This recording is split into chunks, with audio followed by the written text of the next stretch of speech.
Thank you everybody for listening to the webinar. I hope you all have enjoyed it. You must have got so many emails from us constantly. And I think, Emily, I want to tell you that 150 people have already listened to your webinar. And today we have questions from almost 100 people, I guess. 100 people have filled up the form and put the questions. That's great. I'm here. I'm here to start whenever you want me to start. And I'm here to answer your questions. And we might even get up and do a few exercises today too. But I do ask you. So I'm excited about today's Brain Gym. We had a successful 5 sessions Brain Gym online class with the kids. This is the whole thing.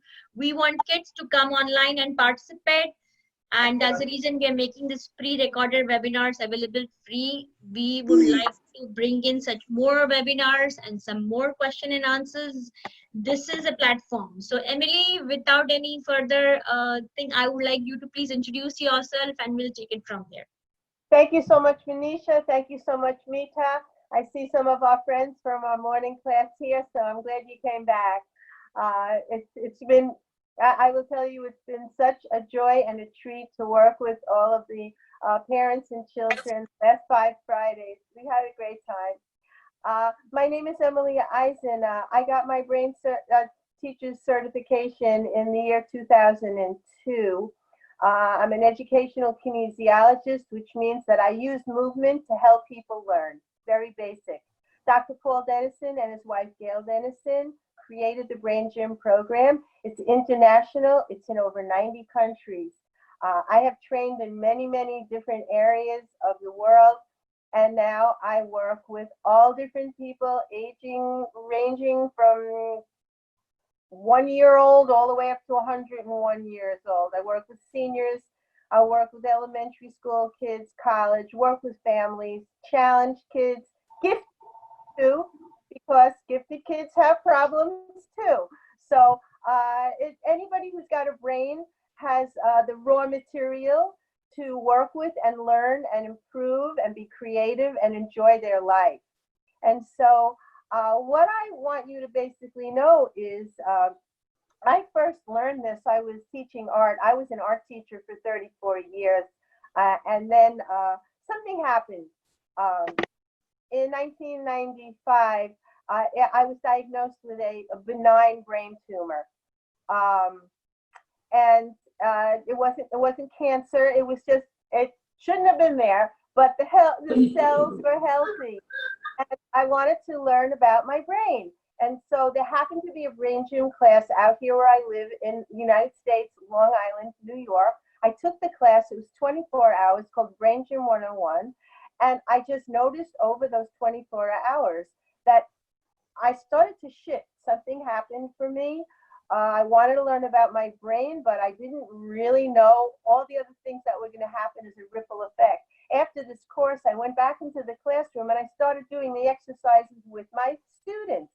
They happened to be elementary school students from K to 6th grade. And I started to notice that children who were not focused, when I did the exercises, they could focus. I started to notice that children who were over-focused could let loose a little bit and be creative and move. I started to notice that children who were nonverbal started to express themselves. I started to notice changes in writing. I started to notice changes in speech. Of course, that got me so excited that I wanted to learn more. But there were no Brain Gym courses being offered in my area. So in order for me to get certified, I had to fly all over the country. And one of my great motivations was that nobody was teaching it where I was. It was like, I need to be the one to bring this here.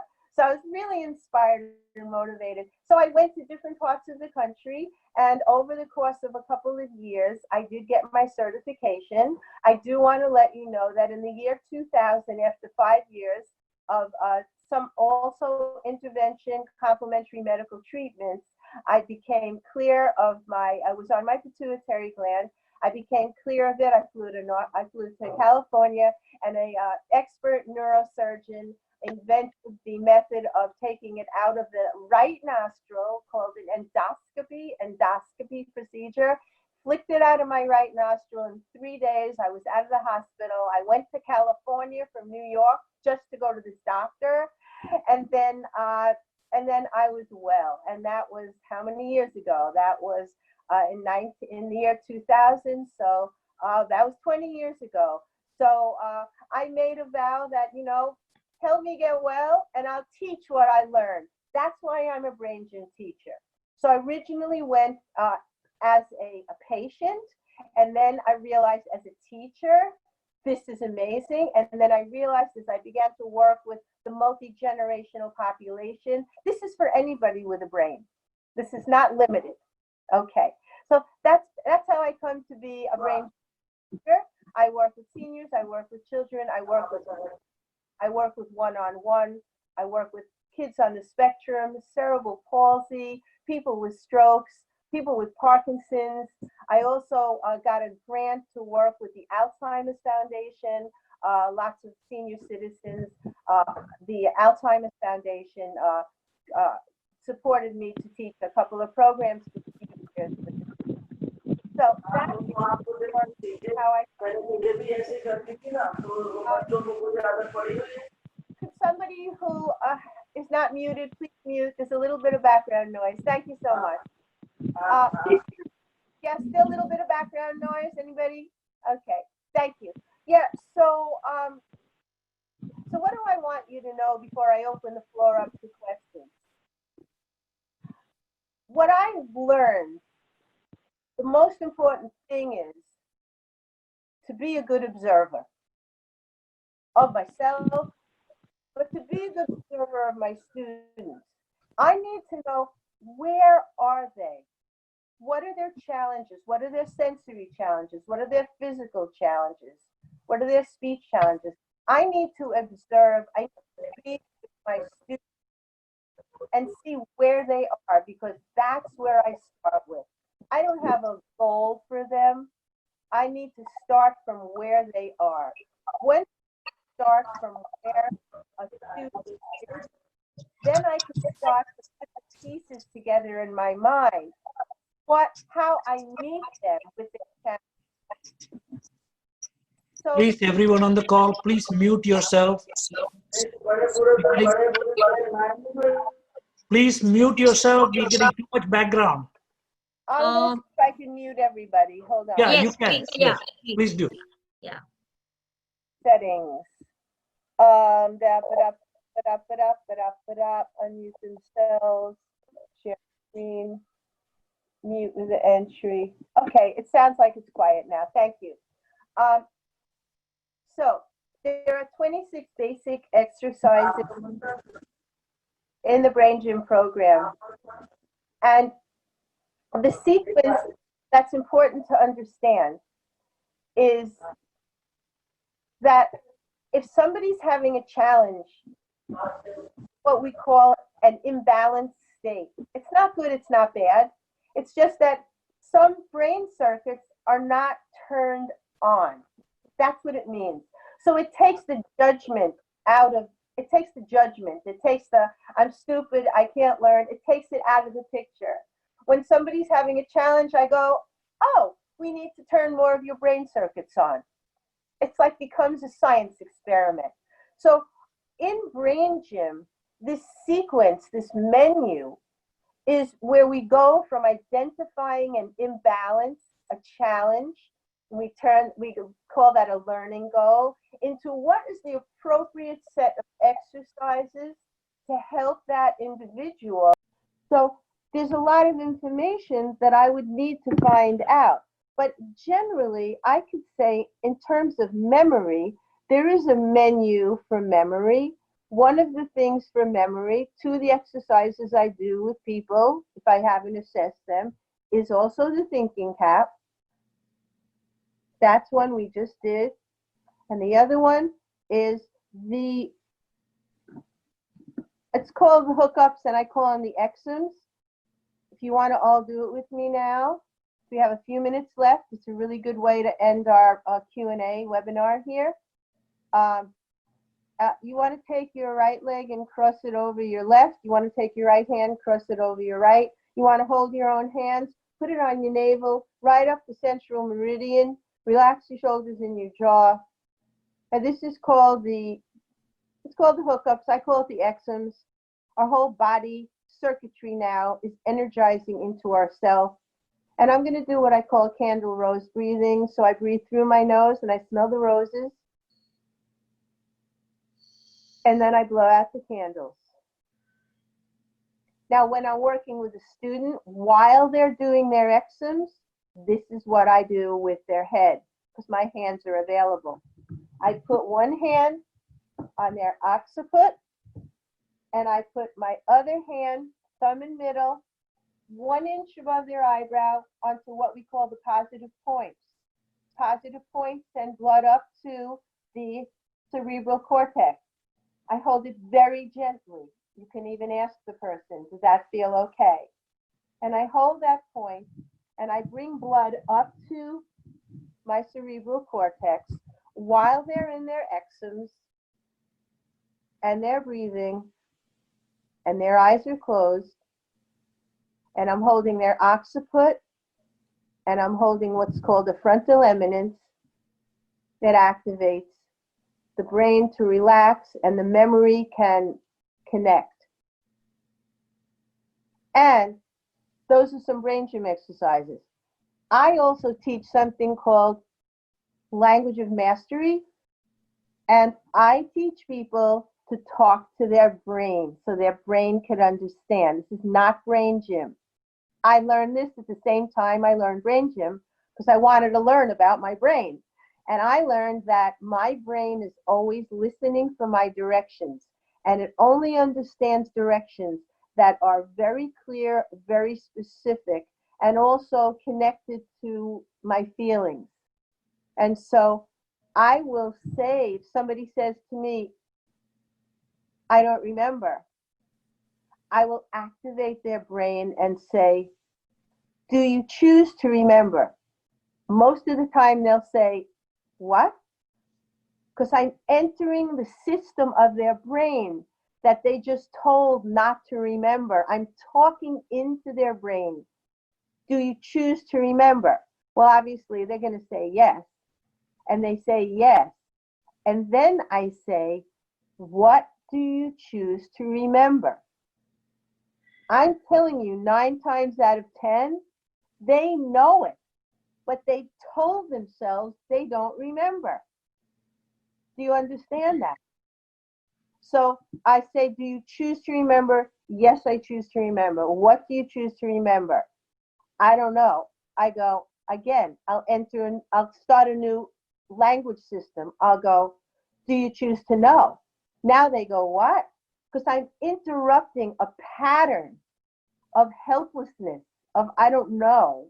I go, do you choose to know? They go, yes, I choose to know. I go, what do you choose to know? Constantly tapping into areas that they've closed down into learned helplessness. Do you understand? So I will have a conversation with a person. I will ask them, do you choose to know? Do you choose to remember? Switches their system on. That old pattern switched on to a new pattern. I could take one more question before we close our webinar today. The question is, how often can they do the brain gym in a day? How often can they do the brain gym exercises in a day? What I recommend is start the day with the pace, getting in pace. That's drinking water, turning on your brain buttons. Those of you that have come to class, you know what I'm talking about. Doing the cross crawl and then doing the exomes. You all had an experience of either doing that or watching that. So everybody gets in pace. That's the way you start the day. The rest of the day, I call it responsive brain gym. During the day, I'm kind of fuzzy, I'm foggy, I'm not thinking clearly. Then I'm going to do an exercise that I meet myself so I can help my brain. if I'm experiencing like overwhelm, over energy, I'm going to do an exercise. So during the day, I meet myself responsively by noticing what's going on for me. What do I need to be balanced? So the brain gym can be done throughout the day. Even sometimes if I want to really settle into a nice deep sleep, I'll be laying in bed.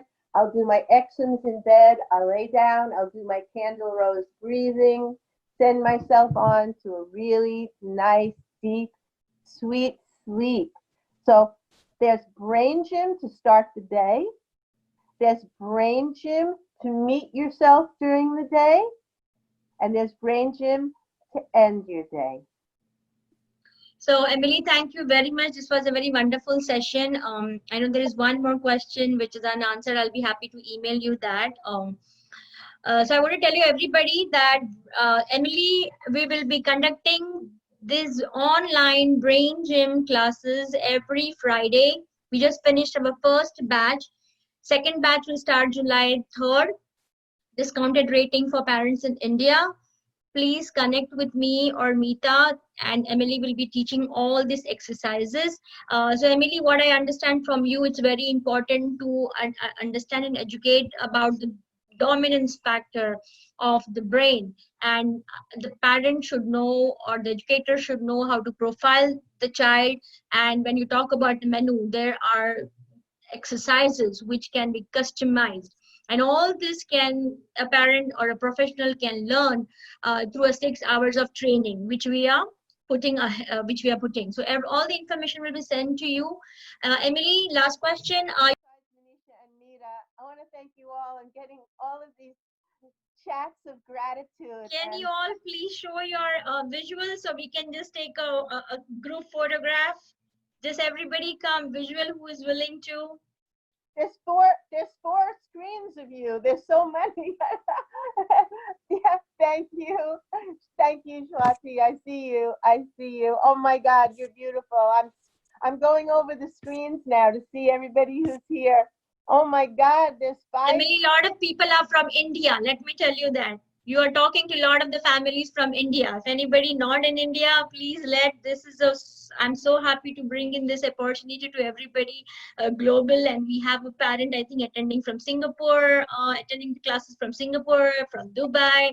And it's really being every Friday. It's a very good experience. We're getting used to it. We have a great time, right, Swati? Right?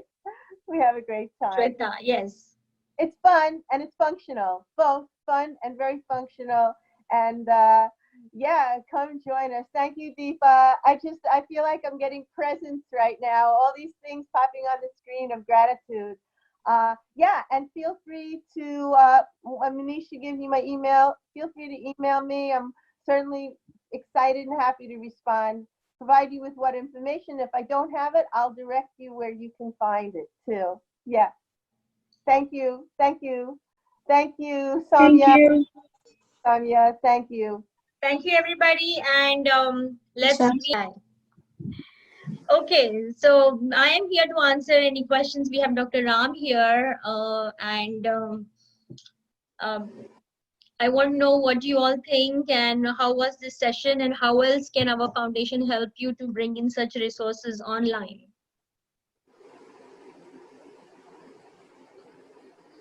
First of all, I would like to thank you, Manisha.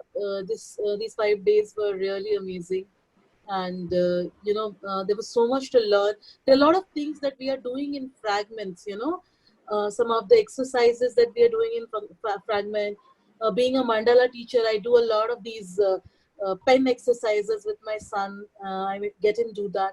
But, understanding things in a sequence, having an understanding of, how to collate things to get a, desired result, an output-oriented activity, as Dr. Ram had asked Emily, that, what kind of output are you seeing? So that's very important for us, because otherwise there are thousands of things that we see every day.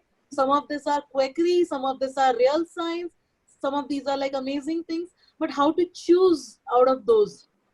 That's exactly, yes. My rules are, is it safe for the child?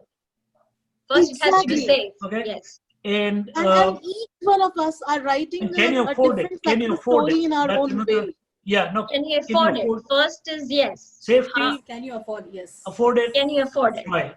Yes, Because absolutely. There are today, a lot if of you people just, like the stem cell things.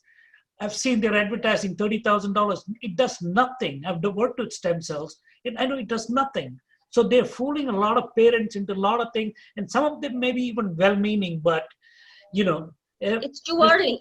yeah, that's why I Too work with early. Manisha. Too early. That's why I work with Manisha to make sure that we don't get into anything where it's like fly by night, like, Yeah. so look at the science, look at who's doing it, those kind of things. And, there are things that you may not believe, but they may be working. So science is not always correct, but more Yeah. correct than other ways. Okay. So you just have to keep an open mind, and each child is different. So you cannot create data set. It's not like hard data for giving a drug. Each child is different. So this approach of how to approach them, that's what we are studying for language using this. Manisha, what is our finger? Vibrotactile So stimulation. we're doing some research with the people at Rutgers. And also, one of the things we're trying to do is get some measures with sensors or something like that. What's the improvement? Because if you ask the mother, it's like a placebo. You will say, "Oh, he looks better today." So you buy into it.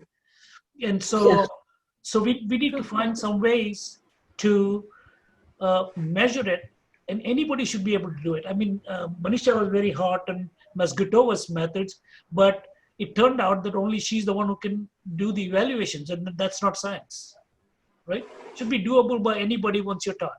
See, the dominance method she talked about, and I'm so glad she brought the dominance part, okay? A couple of years back, when I learned this through so hard way, through neurofeedback, I started understanding what is this brain hemisphere, what is left hemisphere, what is the right hemisphere, how does the brain function works. When I started educating myself, that's why I learned. And second, I learned about the reflexes, how reflexes and how our both these hemispheres are not syncing, and how to check that dominance. It's such a simple, easy exercise, an easy test which you can do with your child. I met Manisha, I guess last year. There was a flyer from the saloon shop my husband bought regarding the MNRI. I didn't know what is MNRI. I know only MRI. I knew only one. I was like, what is this MNRI? So then we searched what it is, and they were talking. When I went online Google, there was so much information which we don't know what it is. I know what I heard about reflexes, but I didn't know how that works to our kids. That was yes, Sanket. But this is my son. He was having so much trouble holding with one ball. Now he's holding 3 balls. He can hold 3 balls in his hand at a time. That means he is getting the connection. Yes, Sanket, yes. Go to daddy. And also, please watch out. Anybody can use big brain names and brain region names and things like that and make stories. Yes. Okay. And when you see words that you've never seen before and you think, oh, wow, wonderful, this somebody knows a lot. It's not usually the case. Yes. Anybody can come up with things, it affects this part of the brain, and you can give such frightening names. I know. Yeah. So when I went to Manisha for just, we called her and I just wanted to see her.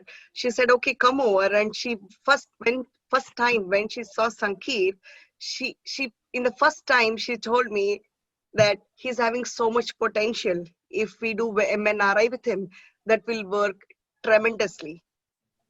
So that was the first step what we took from the the mainstream. We took a diversion actually. I was so scared. I heard about all this, gluten free, all the diets and GF and SF and all those things. I was like, no. I was scared because I was thinking like my son is a food lover. I didn't want it to take out everything from him. I used to feel so pity. Like even now, sometimes I feel I feel like, no, what I did is correct. Because now when I go back for last year, April last year, January or somewhere, I think I met Manisha. So when I go back, I feel like, no, my son was in the worst condition there. Now And he was on Respidrol, by yes, the way. he was on He was Risperdal. on Respidrol. Yes, for 1 year he was on Risperdal, and it was like such a bad shape. I don't know Yeah. whether I can get the picture. My son's head was so small and the body was bloating because he was overeating. Just he was eating because that later I came to know that's a side effect of the Risperdal. They eat more, and it made him so lethargic. Sometimes even I feel that Risperdal thing sometimes still I see in him, because when I make him to do some few things work, he's so lethargic. So I feel Yeah. but MNRI worked so tremendously. Glad to hear that, because